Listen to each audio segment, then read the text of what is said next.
Bien, hemos tenido que interrumpir el estudio que estamos haciendo de Colosenses porque quería traer un mensaje introductorio para el año 2023. Aprovechando la felicitación de las Navidades, pues prediqué un mensaje sobre cómo tener un feliz, un gozoso y próspero espiritualmente hablando año 2023. Y espero que eso fuese inspirador. Pero ahora volvemos al libro de Colosenses. Me gustaría que abrieseis vuestra Biblia, por favor, en Colosenses. Colosenses, y vamos a leer los versículos 3 al 8. Capítulo 1, versículos 3 al 8. He titulado este mensaje, ya he tocado el primer punto. Voy a repasarlo un poquito hoy para que podamos refrescar la memoria. Pero he titulado este mensaje Milagro en Colosas. ¿Y cuál fue el milagro? Que había corazones abiertos a Dios en Colosas. Y vemos que cuando llegó Epafras allí, empezó a compartir el Evangelio, muy pronto empezó a haber fruto. Pero también, igual que la iglesia empezó a crecer y se estableció, también vinieron los problemas. Así que vamos a leer versículo 3 a versículo 8 para ver esta porción de escritura. Siempre orando por vosotros. Damos gracias a Dios, Padre de nuestro Señor Jesucristo, habiendo oído de la palabra, habiendo oído de vuestra fe en Cristo Jesús, y del amor que tenéis a todos los santos, a causa de la esperanza que os está guardada en los cielos, de la cual ya habéis oído por la palabra verdadera del Evangelio, que ha llegado hasta vosotros, así como a todo el mundo, y lleva fruto, y crece también en vosotros, desde el día que lo oísteis y conocisteis la gracia de Dios en verdad, como lo habéis aprendido de Epafras, nuestro consiervo amado, que es un fiel ministro de Cristo por vosotros, quien también nos ha declarado vuestro amor en el Espíritu. Vamos a orar. Padre, tenemos aquí apenas 5 versículos, 6 quizá, donde Pablo empieza con gratitud, dando gracias a Dios. Y su primer acto de gratitud es hacia ti, por la obra que tú hiciste en aquel pueblo de Colosas, en aquella gente, Señor, que tenía el corazón abierto al Evangelio. Y da gracias, Señor, porque no solamente recibieron la palabra, sino que crecían más y más. Pero con el crecimiento también Satanás entra y quiere fastidiar, Señor. Y vemos como los falsos maestros quisieron entrar para distorsionar, para desviar esa buena fe que habían depositado los creyentes en Colosas en Cristo. Ayúdanos a aprender alguna lección de aquí, Señor. Ayúdanos a repasar este tema y poder extraer aquí perlas, joyas, Señor, que nos puedan ayudar a nosotros para mantenernos fieles también. Ayúdame, Señor, que tu Espíritu Santo me guíe y, Padre, habla a cada corazón en esta mañana. En Cristo Jesús. Amén. Amén.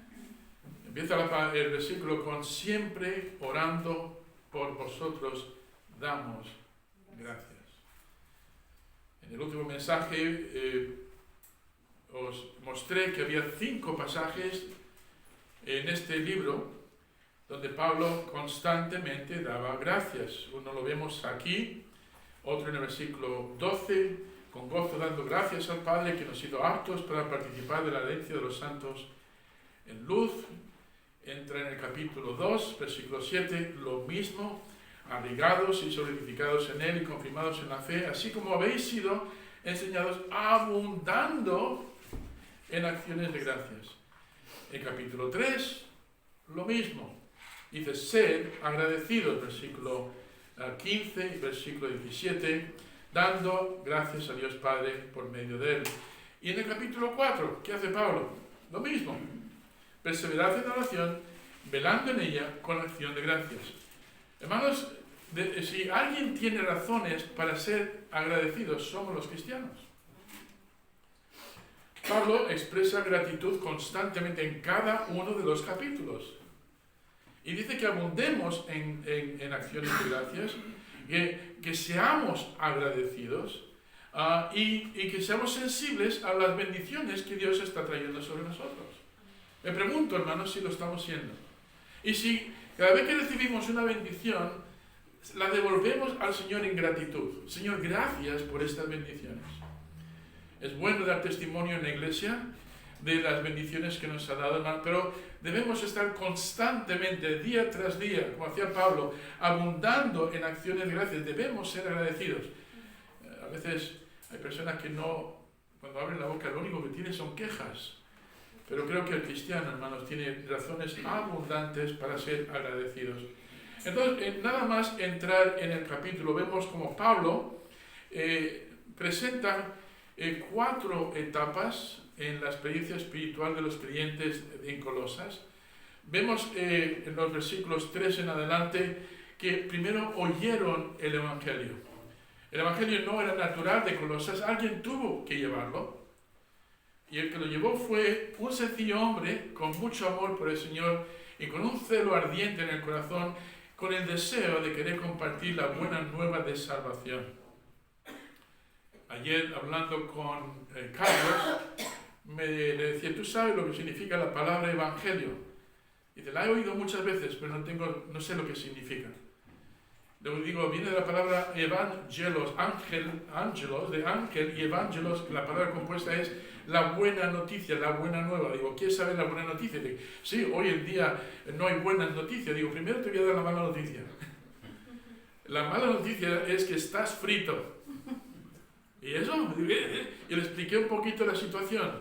Dije, cuando entiendas la mala noticia, vas a ver lo importante que es la buena noticia. Se lo expliqué así en menos de 5 minutos antes de empezar con el desayuno y se quedó ya bastante impactado. Dije, nuestro deseo como iglesia es poder dar a personas como tú, no religión, sino el mensaje de salvación. Digo, espero que disfrutes del compañerismo, pero quise que entendiese de que eso no era un club de hombres, no era un club social. No, vamos a pasar un ratito bueno con un buen desayuno y bueno, vamos a hablar un poquito de fútbol y lo que sea. No, yo quería que entendiese de que la razón que nos mueve a reunirnos es nuestra pasión, nuestro deseo del Señor. Querer conocer más de Él. Entonces, el Evangelio no era natural de Colosas. Alguien tuvo que llevarlo y el que lo llevó, hermanos, fue Epafras. Y lo que hizo allí fue presentar no filosofía de hombres, no fue dando, queriendo engatusar a la gente con todo tipo de mecanismos, de trucos. Lo que quiso hacerles ver era la importancia que tenía el recibir este mensaje de salvación. Entonces nos quedamos ahí, primero en versículos 5 y 7, oyeron el Evangelio. Dice aquí en el versículo 5, a causa de la esperanza que os está guardada en los cielos. ¿Sabéis por qué la salvación no se puede perder? Porque está guardada en los cielos. Y el que pueda ir al cielo y robarla de allí, podrá conseguir algo, pero si la tiene guardada el Señor, imposible. De la cual ya habéis oído por la palabra verdadera del Evangelio. Luego el versículo 7, como lo habéis aprendido de Epafras, nuestro consiervo amado, y dice fiel ministro, fiel sirviente. Epafras no buscaba protagonismo en la iglesia. Tampoco buscaba protagonismo en el pueblo de Colosas. Aunque con el tiempo sí adquirió cierto protagonismo. Y hoy hablamos de Epafras como con cierto protagonismo. Pero si estuviese aquí Epafras esta tarde, diría, hermanos, yo no soy el protagonista. El protagonista siempre ha sido el Señor Jesucristo en mi vida.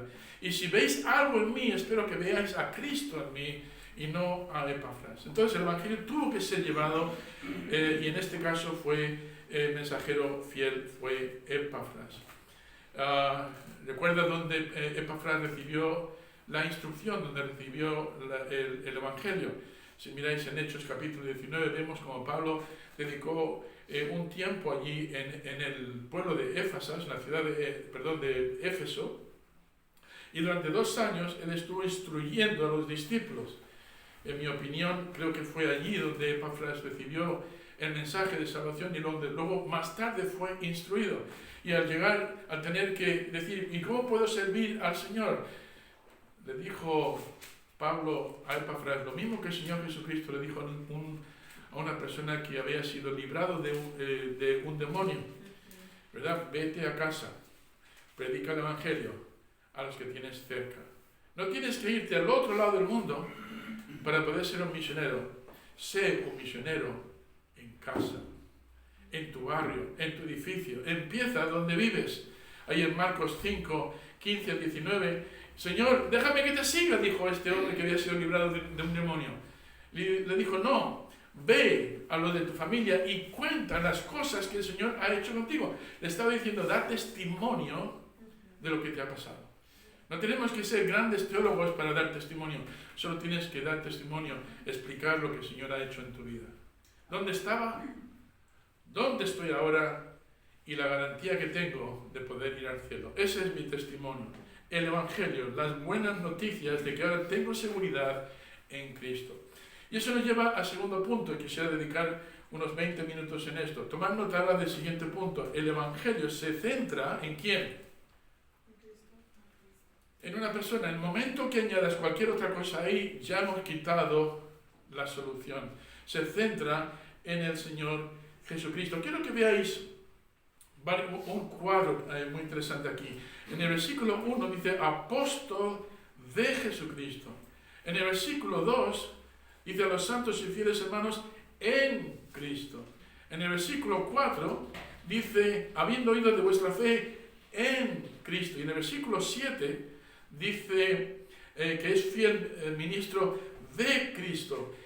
Hermanos, el personaje, la persona central en la vida de estos hermanos era el Señor Jesucristo. Ahora, ¿qué querían hacer los falsos maestros? Decían, sí, está bien, Jesucristo está bien, pero no es suficiente, hay que añadir otras cosas. Querían introducir lo que llamamos sincretismo. ¿Sabes? En estos últimos días que llevo tocando este libro, me doy cuenta de la cantidad de personas que se han convertido en sincretistas. Hablando otra vez de este muchacho que vimos ayer en la reunión, le dije, ¿sabes lo que tú eres? Digo, te lo voy a ilustrar, y yo y todos nosotros, le ilustré lo de la batidora. Le digo, venimos así, y nos añaden esto, y nos añaden lo otro, y nos añaden aquí, y luego lo batimos y decimos, esto es lo que quiero compartir, esta es mi idea del cristianismo. Hermano, lo que tenemos que hacer es eliminar otras ideas del cristianismo y dejar a Cristo en el centro. Amén. Amén. Y como iglesia creo que debemos centrarnos en la persona del Señor Jesucristo, porque Pablo dice, en Él estáis completos. No tenéis que buscar más allá. Hoy muchas iglesias evangélicas parece que se está buscando un nuevo, una nueva chispa, algo que me dé... hablando con una joven que venía a la iglesia hace años atrás, decía, vamos a la iglesia para recibir una super fe. Dije, ¿cómo es eso? ¿Super fe? Y allí, claro, se nos bombeaba con todo tipo de emocionalismo. Y luego cuando salimos de la iglesia, a la media hora ya se nos había ido. Y dice, yo me sentía decepcionado. Digo, ¿pero qué pasa? Aquí necesito super fe. No, solamente una fe sencilla en quién y lo que dice el Señor Jesucristo. Estáis completos en Él. Si tú vas a depender de las emociones que puedas levantar aquí en la iglesia, 10 minutos después de salir de la iglesia, vas a quedar otra vez aplastado por las circunstancias. Pero si te vas de aquí lleno del Señor Jesucristo, cuando te enfrentes a las circunstancias, vas a tener la capacidad para soportar las circunstancias, incluso vencer las circunstancias. Amén. Y Pablo dice, te estáis completos en Él. Cuando recibisteis a Cristo, recibisteis todo lo que necesitáis para vuestra vida cristiana. Y recuerda cómo Pablo lo definía. Pablo tenía un arte en definir las cosas con pocas palabras. Para mí, el vivir es... Punto 1, punto 2, punto punto 3, punto 4, punto 5, punto 6, capítulo 2, no, dice Cristo. Muchas veces decimos, sí, pero amplíalo un poquito. Dicen, ¿qué no tengo que ampliarlo? Todo se reduce a eso. Él es el autor de la vida. Él es el que nos ha dado a nosotros vida espiritual. Es el que da vida espiritual a la iglesia. Es el que da vigor a la iglesia para poder seguir adelante. Es el que en el siglo XXI, en el año 2023, nos va a dar capacidad para poder vencer nuestros obstáculos. Es Cristo, hermanos, el centro de nuestra vida espiritual. Entonces el Evangelio se centra en la persona del Señor Jesucristo. Y nota lo que dice en el versículo 5. A causa de la esperanza que os está guardada en los cielos, de la cual ya habéis oído por la palabra verdadera del Evangelio.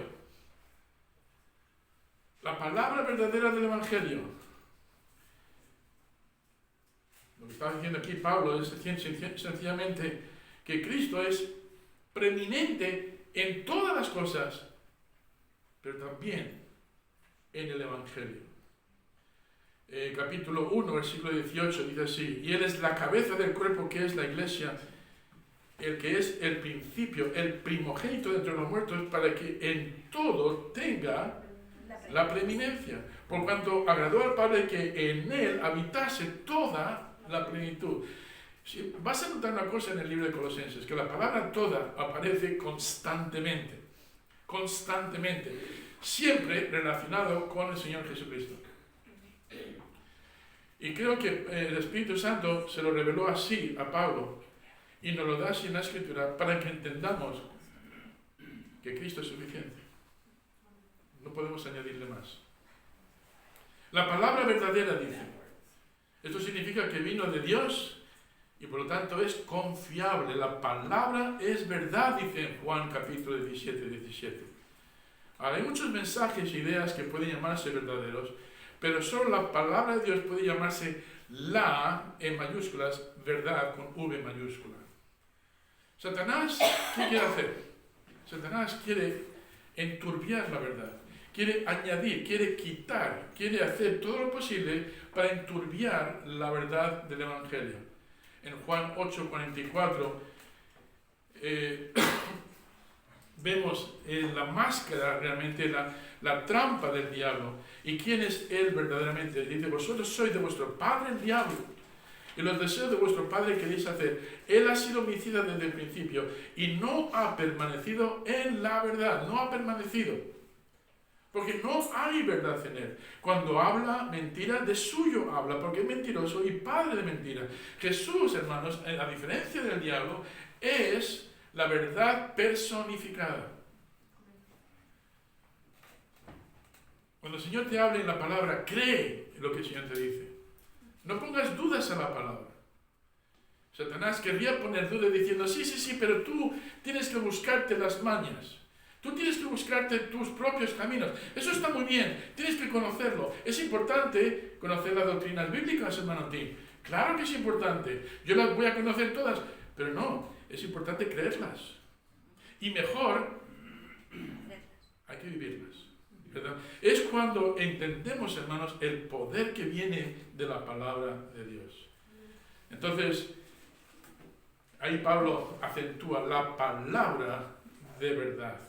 Y luego en el versículo 6 nos dice que es el mensaje de la gracia de Dios. Nota el versículo 6, que ha llegado hasta vosotros así como a todo el mundo que lleva fruto y crece también en vosotros desde el día que lo oísteis y conocisteis, toma nota, la gracia de Dios en verdad también.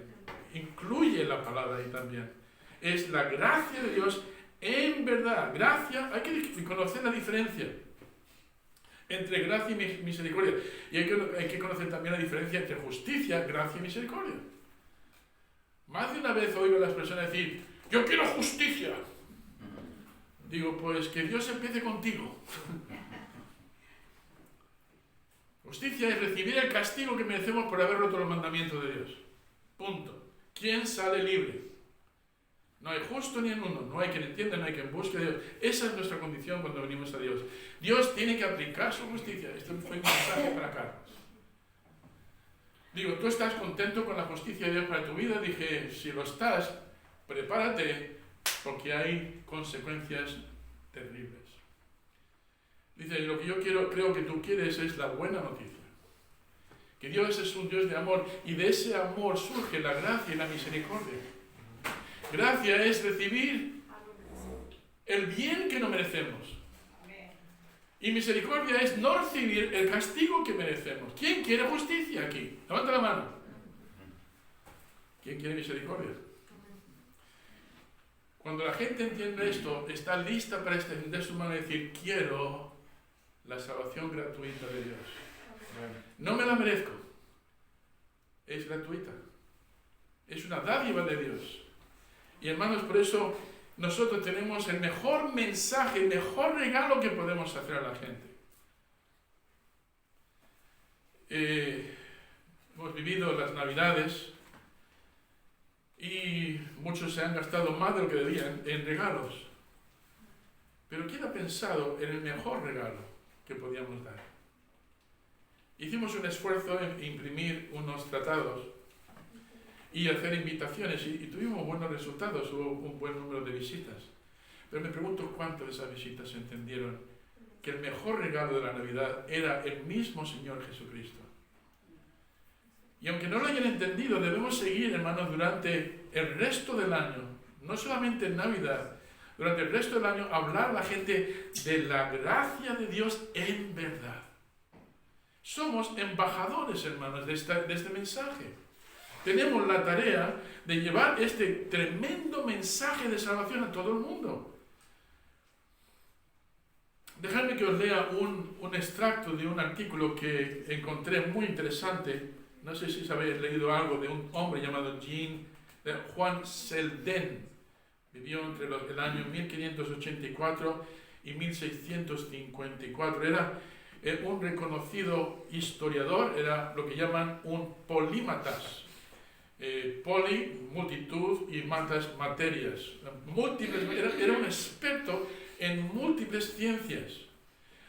Tenía una biblioteca de más de 8.000 tomos en su casa. 8.000.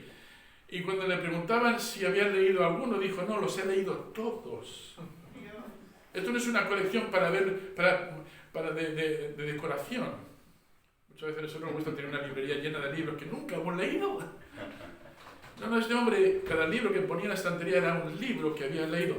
Y claro, era un hombre muy reconocido porque era experto en múltiples materias. Pero toma nota. Bueno, era experto en filosofía, en literatura, en historia de diferentes culturas, ciencia, tecnología, ingeniería, matemáticas, arte, y era un erudito en ley judía, etcétera, etcétera, etcétera, etcétera. Y tenía sus libros ahí para demostrar que no solamente los había leído, sino que los había estudiado. Admirable. Pero de todo esto, en el momento de su muerte, un hombre conocido como el arzobispo Usher le dijo a este hombre, dice, he estudiado, hablando de Jean Selden, dice, he estudiado la mayor parte del conocimiento humano. ¿Qué?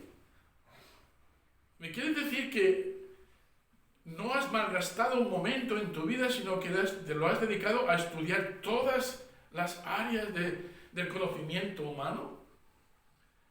Dice, y mi estudio está repleto de libros y manuscritos sobre diferentes temas. No obstante, hasta hoy no puedo recordar ningún pasaje sacado de libros y papeles sobre el cual pueda descansar mi alma, excepto este de las Sagradas Escrituras. De todos esos libros, dijo, este es el que más consuelo y más capacidad para vivir me ha dado. Tito 2:11, porque la gracia de Dios se ha manifestado para salvación a todos los hombres. No sé cómo murió, pero creo que había entendido lo que Pablo está diciéndonos aquí.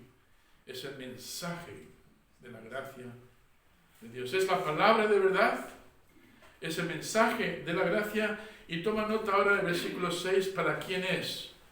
¿Para quién es? Eso es muy importante en doctrina, porque vas a cruzarte con diferentes tendencias doctrinales, que si arminianismo, que si calvinismo, que si no sé qué mismo. Algunos van a decir que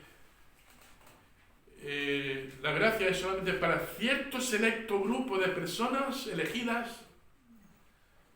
Otros te van a poner otras respuestas. Y te van a decir, elige del calvinismo al arminianismo. Yo elijo esto.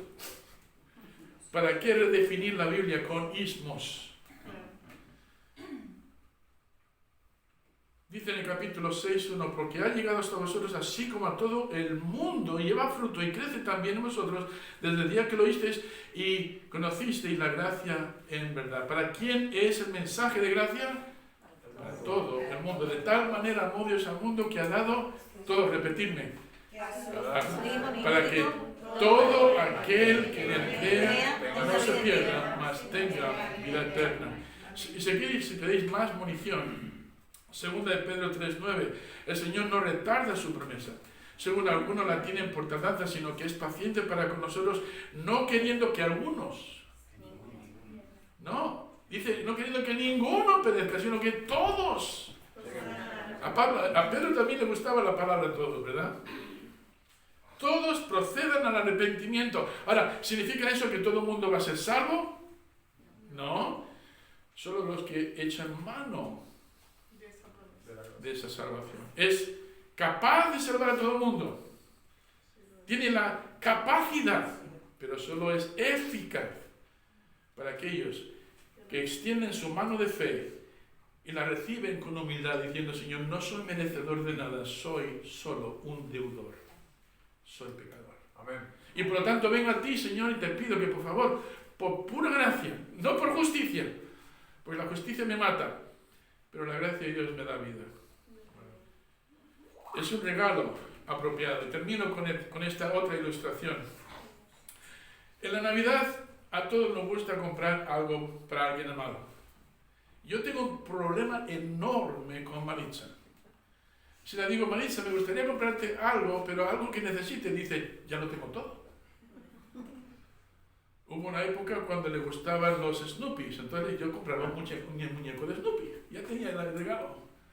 Luego alguien le regaló una muñeca de cerámica, luego otra persona, y luego pensaron que ella hacía colección de muñecas de cerámica. No hacía colección pero como tenía 2 o 3 en la estantería, pensaron que estaba haciendo, y terminó con más de 30 muñecas de cerámica.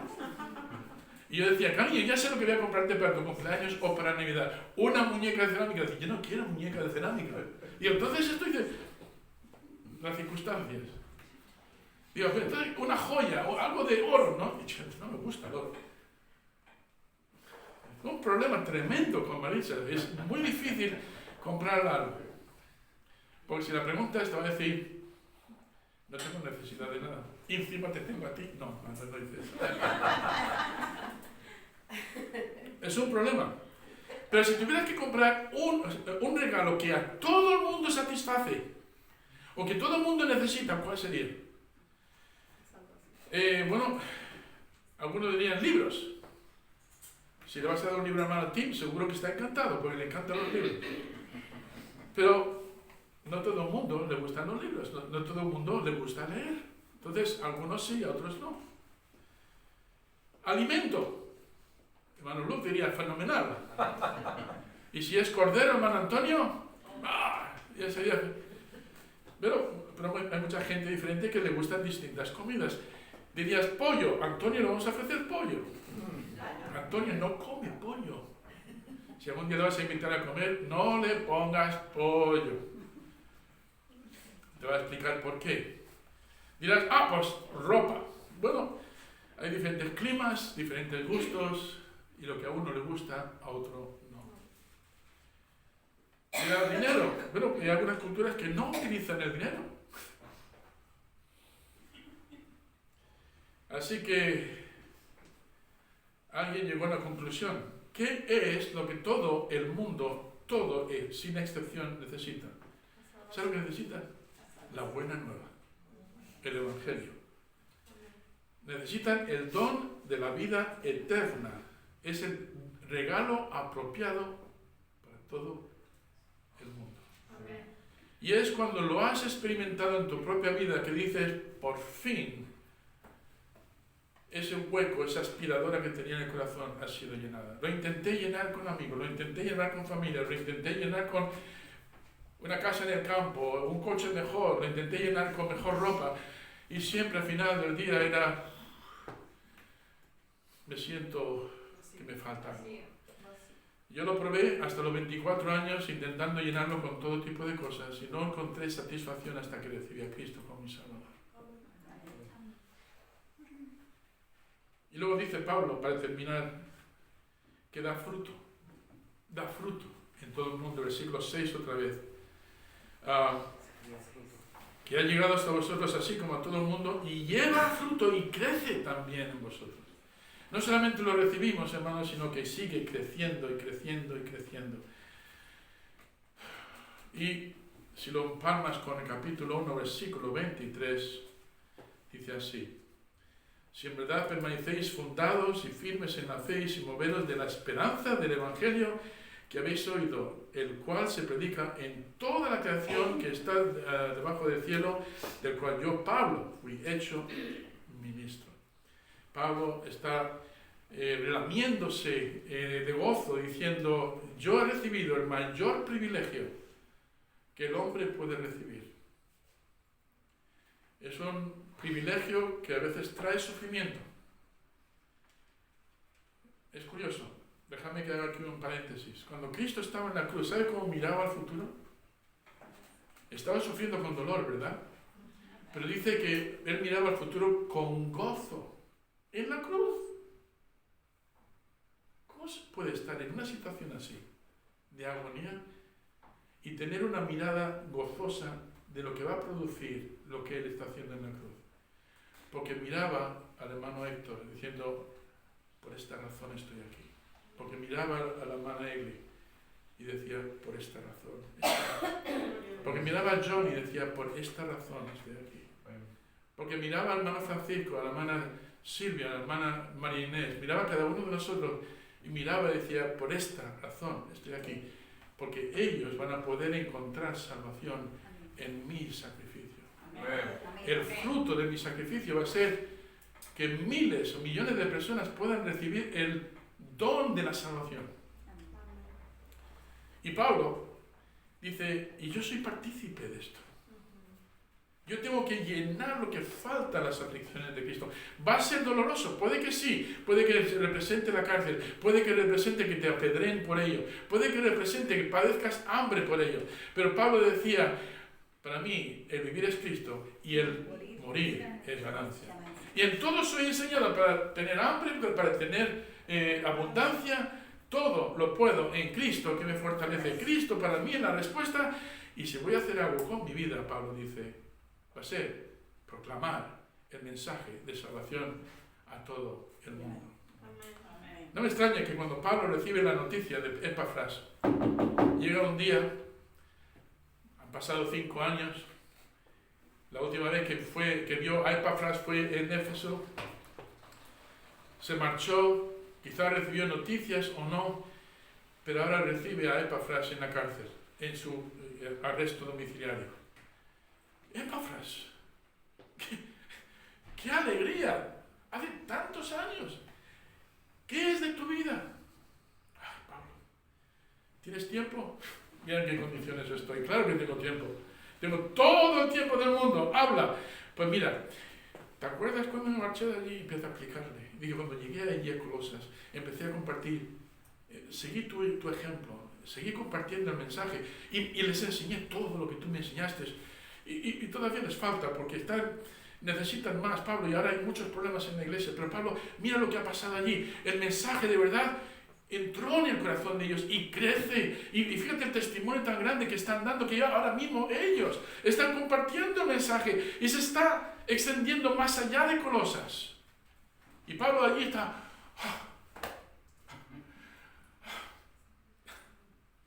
llorando de alegría, diciendo: ¡qué bendición el haber ido a Éfeso! ¡Qué bendición incluso de estar aquí! Porque ahora puedo ver el fruto que ha crecido. Hermanos, tenemos un mensaje extraordinario Y muchas veces lo encerramos en el corazón y no sale por nuestra boca. Ojalá en el año 2023 lo soltemos y se lo llevemos a todo el mundo. Algunos lo van a recibir con el corazón abierto, otros no lo van a recibir. Algunos los vamos a tener alrededor nuestro quizá 1 o 2 veces y luego van a desaparecer de la escena. Hemos visto así situaciones en la iglesia. Pero aprovechemos esas oportunidades para compartir nuestro testimonio.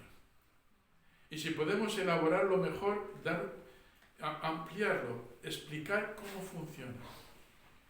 Hacerle ver que no es nuestra verdad, que es la verdad de Dios. Que es una verdad que sigue siendo eficaz en el siglo XXI y que es eficaz para todo aquel que pone su confianza en Él. Tenemos un trabajo que hacer. Nuestra oración todos los días debería ser, Señor, uno más. Uno más, no sé quién es, pero voy a ir a uno más. El hermano Luke me mostró un vídeo muy tentador. Estaban en la terraza del apartamento allí en Portugal haciendo una barbacoa. Mira, Sammy, lo que vamos a comer. Gracias, Luke. Justo a la hora de comer. Y ahí, desde la misma terraza, ¡oh! ¿Cómo se llamaba aquel amigo, el mecánico? ¡Manuel! ¡Hola, Manuel! Aquí sufriendo. Como puedes ver. ¡Qué dura es la vida! Decía, no sé cómo le decía.